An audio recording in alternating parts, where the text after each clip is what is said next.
अस्सलाम वालेकुम। आज 20 जुलाई की 10 तारीख पाकिस्तान में इस वक्त शाम के 7, भारत में 7:30 और यहाँ हमारे स्टूडियोज़ की घड़ियों में सुबह के 10 बजे हैं। वॉइस ऑफ अमेरिका वाशिंगटन की उर्दू सर्विस से मैं हूँ खालिद हमीद, खबरों के एक बुलेटिन के साथ।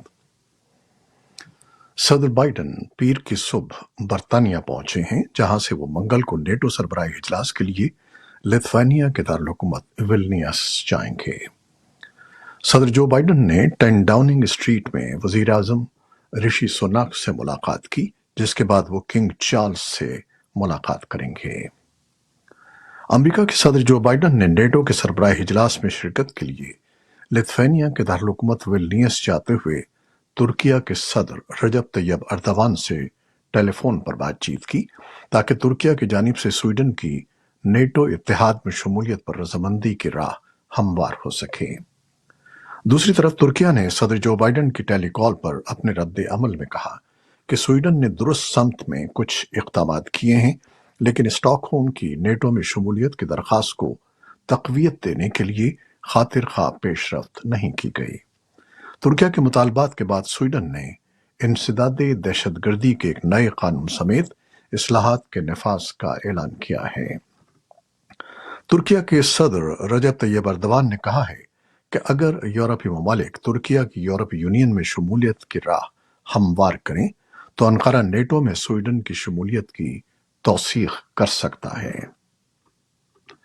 अमरीकी वजीर खजाना जेनेट येलन ने इतवार को कहा कि गुज़श्ता दिनों में चीनी हुक्काम के साथ 10 घंटे की बातचीत नतीजा खेज थी और दो आलमी ताकतों के दरमियान ताल्लुकात मजबूत बुनियादों पर कायम हैं। येलन ने बीजिंग में अमरीकी सिफारतखाने में कहा कि अमरीका और चीन के दरमियान कुछ अहम मसलों पर इख्तिलाफात हैं, लेकिन अमरीका और चीन दुनिया की दो बड़ी मईशतें हैं और उन्हें और अमरीकी सदर जो बाइडन को यकीन है कि दुनिया इतनी बड़ी है कि हमारे दोनों ममालिक तरक्की कर सकते हैं। येलन और चीनी नायब वजीर आजम ही लेफेंग ने हफ्ते को 5 घंटे तक बातचीत की। अमरीकी वजारत खजाना ने इन मुलाकातों को तामीरी और जामे करार दिया, जबकि चीनी सरकारी मीडिया ने बातचीत को वसी और अमली बयान किया। अफगानिस्तान के साथ पाकिस्तान के कबायली जिले कुर्रम में मुतहारिब फरीकैन में लगभग 4 रोज से जमीनी तनाज़े पर जारी मुसल्ला झड़पों के बाद सोमवार के रोज से जंग बंदी कर दी गई है। ताहम अब भी बाज़ गांवों और देहातों में फरीकैन के दरमियान फायरिंग का सिलसिला जारी है। जिले पुलिस अफसर मोहम्मद इमरान का कहना है कि जंगबंदी के बाद मुतहारिब फरीकैन ने मोर्चे खाली कर दिए हैं और वहां पर सिक्योरिटी फोर्सेस के दस्ते तैनात किए जा रहे हैं। 4 रोज के मुसल्लह तसादुम में हलाकतों की मुतजाद इत्तलात मौसूल हो रही हैं। पुलिस अफसर इमरान के मुताबिक 5 अफराद हलाक और 30 तक जख्मी हो गए हैं, मगर मकामी कबाइल और सिविल इंतजामी ओहदेदार हलाक होने वालों की तादाद 9 बता रहे हैं। बलोच यकजहती कमेटी के ज़ेर एहतमाम बलोच तलबा की जबरी गुमशुदगियों के खिलाफ एक एहतजाजी मुजाहरा किया गया, जिसमें तलबा समेत मुख्तलिफ तबक़ाए फ़िक्र से ताल्लुक़ रखने वाले अफराद ने शिरकत की और नौजवानों की बाजियाबी का मुतालबा किया। एहतजाज के शुरका ने गुज़श्ता हफ्ते तुर्बत से मुबैना तौर पर सिक्योरिटी फोर्सेस के हाथों जबरी तौर पर लापता तालिब इल्म सालिम बलोच की फौरी रिहाई का मुतालबा किया है।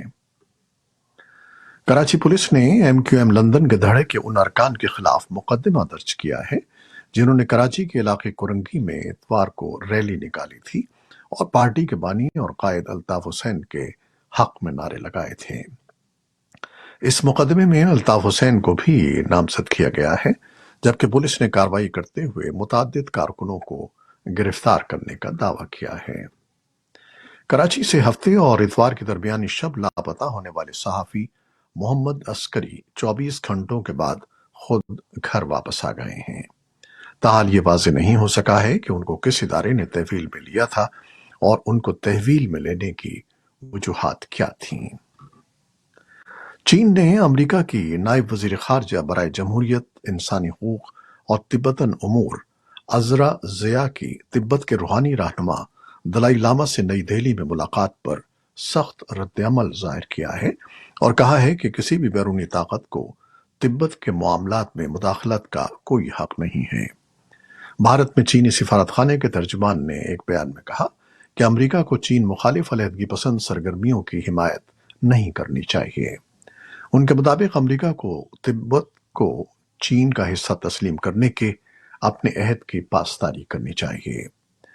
دریں اثنا دلائی لاما نے کہا ہے کہ وہ تبت اور چین کے مسائل پر چین کے ساتھ رسمی یا غیر رسمی بات چیت کے لیے تیار ہیں۔ انہوں نے ہفتے کو ہماچل پردیش کے دھرم شالہ میں میڈیا سے بات کرتے ہوئے کہا کہ ہم آزادی نہیں چاہتے۔ ہم نے برسوں قبل یہ فیصلہ کیا تھا کہ ہم پیپلز ریپبلک آف چائنا کا حصہ رہیں گے۔ بھارت کی مختلف ریاستوں میں طوفانی بارشوں کے باعث اب تک 22 افراد ہلاک ہو چکے ہیں۔ حکام نے بتایا ہے کہ طوفانی بارشوں سے بھارت کی شمالی ریاستوں ہماچل پردیش، اتراکھنڈ، اتر پردیش، بھارت کے زیر انتظام کشمیر اور پنجاب کے متعدد علاقے متاثر ہوئے ہیں۔ گزشتہ ہفتے دارالحکومت نئی دہلی میں بھی تیز بارش کے باعث معمولات زندگی متاثر ہوئے تھے اور تعلیمی ادارے بند کر دیے گئے تھے۔ دوسری جانب پاکستان میں قدرتی آفات میں ہنگامی امداد کے ادارے NDMA کا کہنا ہے کہ بھارت نے دریائے راوی میں 1,85,000 کیوسک پانی کا ریلا چھوڑا ہے، جس کے باعث کئی مقامات پر سیلابی صورتحال کا اندیشہ ہے۔ یوکرینی حکام کا کہنا ہے کہ ملکی افواج نے گزشتہ ماہ جوابی کارروائی شروع کرنے کے بعد سے 193 مربع کلومیٹر کے علاقے پر دوبارہ قبضہ کر لیا ہے۔ ادھر جنوبی یوکرین میں حکام نے پیر کو بتایا کہ انسانی امداد کا ایک مرکز روسی گولہ باری کا نشانہ بن گیا، جس میں کم از کم 4 افراد ہلاک اور 11 زخمی ہو گئے۔ روس پر فروری سن 2022 میں شروع ہونے والے حملوں میں متعدد شہری اہداف کو نشانہ بنانے کا الزام لگایا گیا ہے، جبکہ وہ شہری مقامات کو نشانہ بنانے کی تردید کرتا ہے۔ نیٹو کے سیکرٹری جنرل یانس اسٹالٹنبرگ نے کہا ہے کہ اس ہفتے لتھوانیا میں ہونے والی سربراہی کانفرنس میں رہنما یوکرین کے لیے کثیر سالہ امدادی پیکج پر متفق ہو جائیں گے۔ اس پیکج سے یوکرین کو اپنے دفاعی اور سلامتی کے شعبے کی تعمیر نو میں مدد ملے گی تاکہ وہ مزید جارحیت کے خلاف دفاع کر سکے۔ امریکی فوج کا کہنا ہے کہ اس نے صومالیہ میں الشباب کے جنگجوؤں کے خلاف 3 نئے فضائی حملے کیے ہیں، جس میں گزشتہ رات 10 جنگجو مارے گئے۔ ایک بیان میں کہا گیا کہ فضائی دفاعی حملے صومالی نیشنل آرمی کے ساتھ مل کر کیے گئے۔ بیان میں کہا گیا ہے کہ صومالی نیشنل آرمی کے ساتھ کام کرتے ہوئے US افریقہ کمانڈ کا ابتدائی اندازہ یہ ہے کہ امریکی فضائی حملے میں الشباب کے 10 دہشت گرد مارے گئے ہیں اور کوئی شہری زخمی یا ہلاک نہیں ہوا ہے۔ امریکی سینٹرل کمانڈ نے اتوار کو کہا کہ مشرقی شام میں امریکی فضائی حملے میں اسلامک اسٹیٹ یعنی داعش کا ایک رہنما ہلاک ہو گیا ہے۔ امریکی سینٹرل کمانڈ کے کمانڈر جنرل مائیکل ایرک کرلن نے دہشت گرد گروپ کا مخفف استعمال کرتے ہوئے کہا کہ ہم نے واضح کر دیا ہے کہ ہم پورے خطے میں داعش کی شکست کے لیے پرعزم ہیں۔ داعش نہ صرف خطے بلکہ اس سے بھی آگے ایک خطرہ بنی ہوئی ہے۔ بیان میں مزید کہا گیا ہے کہ عراق اور شام میں شراکت دار فورسز کے ساتھ یہ کارروائیاں داعش گروپ کی لازوال شکست تک جاری رہیں گی۔ جنوبی چین میں حکام نے بتایا کہ ایک حملہ آور نے ایک کنڈرگارٹن میں 6 افراد کو ہلاک اور 1 کو زخمی کر دیا۔ میڈیا رپورٹس کے مطابق مرنے والوں میں 3 بچے، 2 والدین اور 1 استاد شامل ہے۔ یہ حملہ گوانگ ڈانگ صوبے کے شہر لیانجیانگ میں صبح 7:40 پر ہوا۔ پولیس نے بتایا کہ ایک 25 سالہ مشتبہ شخص کو حراست میں لیا گیا ہے۔ یہ تھیں وہ خبریں جو فیس بک لائیو پر ہم نے آپ کے لیے پیش کی۔ ہماری ویب سائٹ، یوٹیوب اور پوڈ کاسٹ پر یہ بلیٹن آپ کے لیے پوسٹ کر دیا جاتا ہے۔ آپ ہمارے بلیٹن کو شیئر کرتے ہیں اور اپنے کمنٹس میں اپنی محبتوں کا اظہار کرتے ہیں، جس کے لیے ہم آپ کے بے حد ممنون ہیں۔ اپنی ان کاوشوں کو جاری رکھیے گا۔